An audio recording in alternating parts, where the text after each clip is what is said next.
Well, the White House may have gotten more than it bargained for yesterday when First Lady Michelle Obama took to Twitter to take questions about her Let's Move initiative.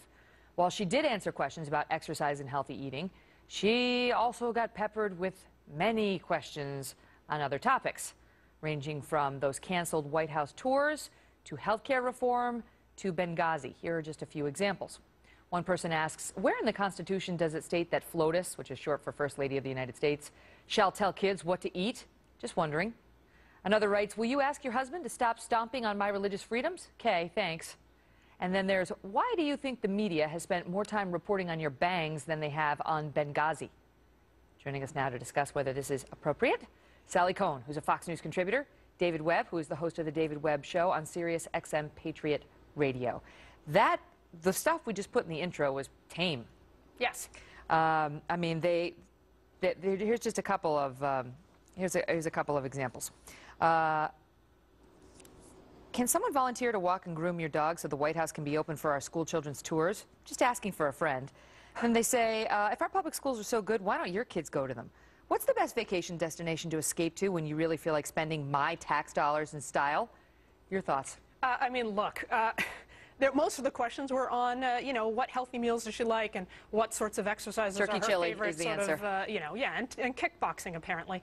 I mean, you got to give it to Republicans and to the far right on this one. They have at least managed to be extremely consistent on attacking this administration for everything under the sun. I mean, the first George Bush, he promoted exercise with Arnold Schwarzenegger, we remember that. First Lady Laura Bush, the second George Bush, she promoted literacy. This First Lady, she promotes exercise and healthy eating and military families, and yet the far right of the Republican Party has determined they're going to oppose every single thing this president does, and you got to give it to them. They've been consistent. What about it, David? Because I'm trying to picture if Laura Bush had taken to Twitter, which wasn't really around when he was president, and received this sort of negative feedback about all of her husband's decisions.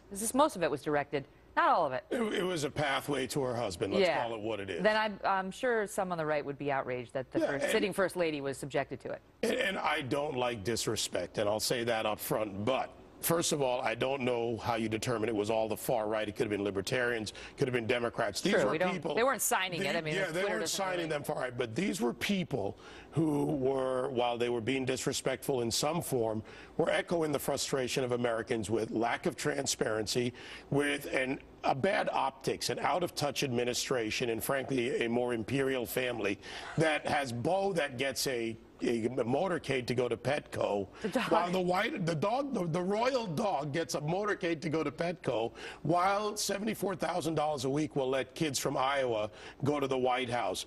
The millions of dollars that are spent, $190+ million for Air Force One for some of these trips, well, $51 million, the annual budget for the year, would keep the White House open. So people could go to it. This is our house. So you're speaking to their frustration. The frustration. And, you know, that's Michelle Obama, by the way, the nanny. We have Nanny Bloomberg in New York, and we've got a nanny who wants to tell America, and I'm all for exercise, NFL Play 60, all these things, even her program. But it's the left that has led the charge to remove recess from schools, which is where kids play. Some of the things they've said, well, maybe somebody will get feelings to get hurt if they play tag. Well, kids run naturally at recess. But not Michelle Obama. But I do want to say this. Should we go to Bean Burgers in California that were thrown out? Hold on. I was at the inauguration of Barack Obama both times. But on January of 2009, I stood there as First Lady Laura Bush, outgoing First Lady, was booed. She personally was booed. Barbara Bush, the married to Bush the Elder, booed. They booed those First Ladies. It is not unique to this First Lady. No, you know what?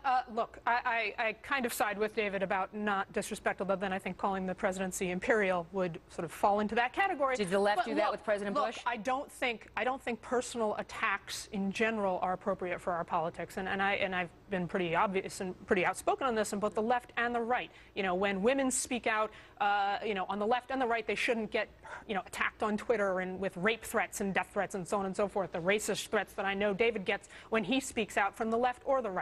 So all of this, the fact that the president and the First Lady are attacked personally, it's inappropriate.